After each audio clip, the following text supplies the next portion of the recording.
However, in the same vein, as I always like to get into here, what if it happened here? Everything that I watch in sports, it's always, what if it happened in Philadelphia? What if it happened to our fan base? And I got to say, if you went the entire game and called in total 6 penalties, that's how many penalties were in last night's game. 6. 2 were on the Rams, 4 were on the Bengals. And about, let's see here, 1, 2, 3, those were up to 4, 5. 4 of them were in the final minute 37 of the game. Are you nuts? Like, I have always been, like, it's funny. If you understand anything about officiating, then you know that it's not really what the rules are. It's how the game has been called throughout. The refs set an expectation. Umpires in baseball do it all the time with the strike zone. That's why a strike in the first inning should be a strike in the ninth inning. You know what I'm saying? You do it all the time in basketball. You're going to let that kind of contact go in the first quarter. You better let it go in the fourth quarter, that type of thing. Same thing in the NFL. It's all officiating. Same type of thing. If you're going to let contact go between receiver and defensive back or defender, then you better let that contact go. And if you're going to let that offensive pass interference go on T. Higgins, where he literally grabbed the face matches of Jalen Ramsey and pulled him away from the ball, and then went on to score a touchdown that gave the Bengals a 17-13 lead, then you better let that go a little bit later in the game if there's something that's even less egregious than that. And did they do that on the Wilson call? No, they absolutely did not. Was there some contact there? Sure. Was there offensive or defensive pass interference earlier in the game that they didn't call in the first quarter? With, I forget who it was, the defensive back that was pulling on the jersey. They didn't call that.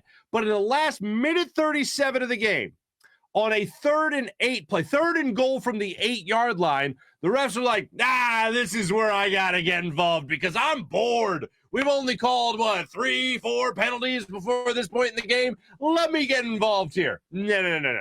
That was a horrible call. And if it happened here on a 3rd and 8 with the opposition, like, let's just put the Eagles into that situation back in the calendar year of 2018 when the Eagles won the Super Bowl after the 2017 season. Let's just put this, okay. Tom Brady's driving down the field. The strip sack doesn't happen. Tom Brady's driving down the field, a 15-play drive, and we're like, oh, God, defense, please. Oh, God, just don't let him score a touchdown because we're up 4 right now. Don't let him score a touchdown. We're up 4 right now. 3rd and 8. And that ticky-tack call gets called on, Nigel Bradham at the time? We're losing our minds. They get the 1st and goal from the 4-yard line.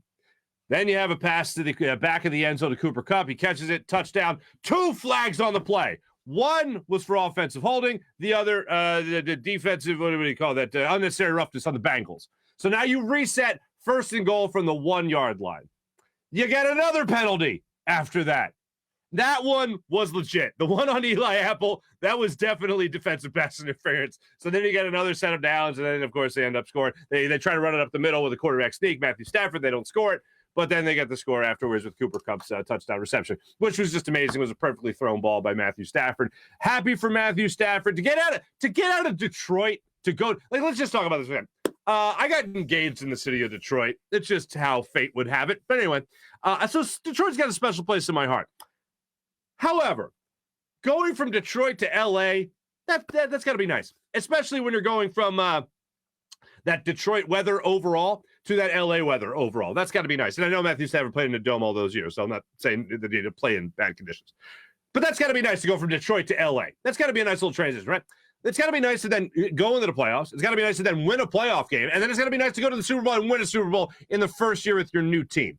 And I can't help but think back to that vacation moment with Matthew Stafford and Sean McVay, where they're just having a conversation, getting drunk at a bar in Mexico or wherever the hell they were on vacation. And they're just like, this is great. They're drawing up plays. They're talking about stuff. It's like, hey, I should trade for you. Hey, great idea. And then, boom, because of that drunken night in Cabo, wherever the hell they were, they ended up going and win the Super Bowl. But Matthew Stafford threw that perfect pass to Cooper Kupp in the end zone for the touchdown. And it's one of those plays where you're yelling at the defensive back if you're the Bengals, turn around! And that ball just floated in the air to Cooper Kupp, Super Bowl MVP, who brought it in for the game-winning touchdown. And then, I mean, the difference in the game, as far as I was concerned, I mean, yes, you could talk about the officiating in the final minute and a half of that game, and I know we'd be talking about it at length today if that was us, but it's not. So the difference in the game was what I thought would be the difference in the game, and most people thought would be the difference in the game, the defensive line. Aaron Donald, Von Miller just getting after it. And Joe Burrow, who was a mobile quarterback, was not able to escape the pressure yesterday. And that was an incredible performance. And look, Reggie White is, I think, the greatest defensive lineman I've ever seen. And probably, maybe after Lawrence Taylor, the best defensive player ever in the history of the NFL. But I'll say this, he is the best defensive lineman I have ever seen. Since him, the next best is Aaron Donald. And I know he was breaking down in tears after the game last night about whether or not this was going to be his last game and all that. I hope it's not, because I really enjoy watching him play, especially when it's not against the Philadelphia Eagles. So credit to the Rams. I really look forward to what the future holds for Joe Burrow and the Cincinnati Bengals. I know a lot of people were talking about the Marino thing about, oh, when you're a young quarterback and you make it there in your rookie year or your second year in the NFL, oh, you'll have plenty of more opportunities to get back into the championship and get back into the Super Bowl. Not always guaranteed. Jason Kelce gave that speech towards the end of the year to the Eagles at the NovaCare Complex about how he remembered talking to Brent Selleck when he was young coming into the league. He remembered talking to some of the older veterans about how you don't know when you get that chance to either make the playoffs at all, win a playoff game, let alone win a Super Bowl. So for anybody looking at that last night with Joe Burrow, sure, it looks like with that young core, it looks like this team is going to make it to many Super Bowls, but you never know. But they played one hell of a game. They had one hell of a season. After 10-7 in the regular season, to then go on to their first Super Bowl since 1988, nothing short of spectacular. And I told you guys on Friday, I'm rooting for the Bengals, but I'm picking the Rams.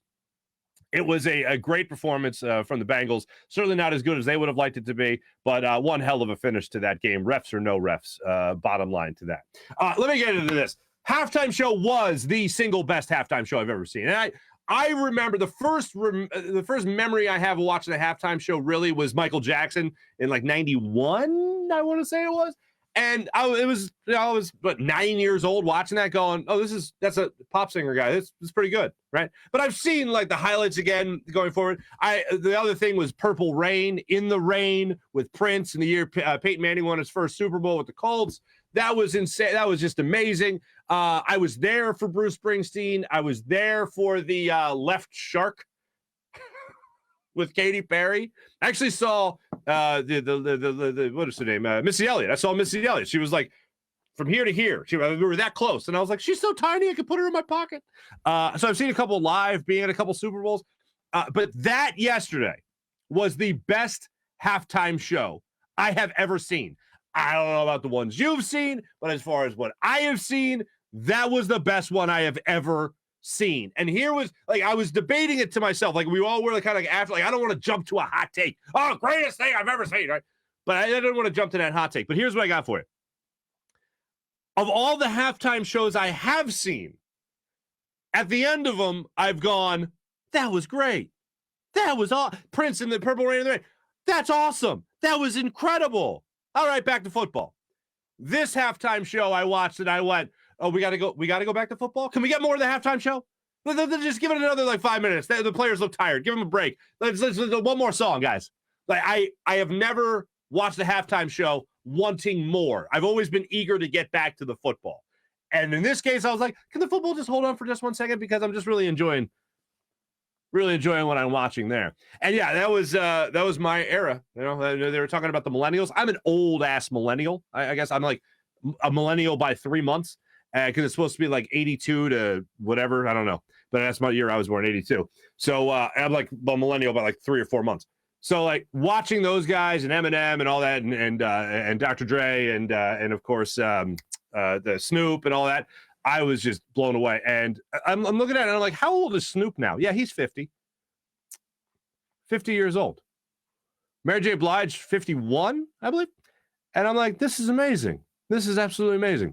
As far as the commercials, so yes, best halftime show I've ever seen. As far as the commercials went, meh. My favorite, by far, my slam dunk winner for commercials, Larry David. Larry David. The only difference I would have made to the Larry David commercial, the only change I would have made to the Larry David commercial would have been putting him in a room with Eminem and being like, Marshall Mathers, you want to be a rapper? No good. Like, that would have been great. That would have been fantastic. There's a couple other things that were sprinkled in throughout the game that I thought Larry David could have had a nice little hand in if they wanted to modernize it. The Mike Myers, Austin Powers one was great. A big fan of Mike Myers, as you guys know. But Larry David, I thought, took the taco when it came to the commercials. The other thing that I'll get into here is the Sopranos commercial.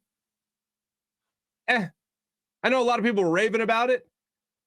When I first heard it and saw the way it was shot, I was just thinking like James Gandolfini. I was like missing James Gandolfini. And then it pulls away, and it's what, Jamie Lynn Sigler? No, Jamie Lynn something.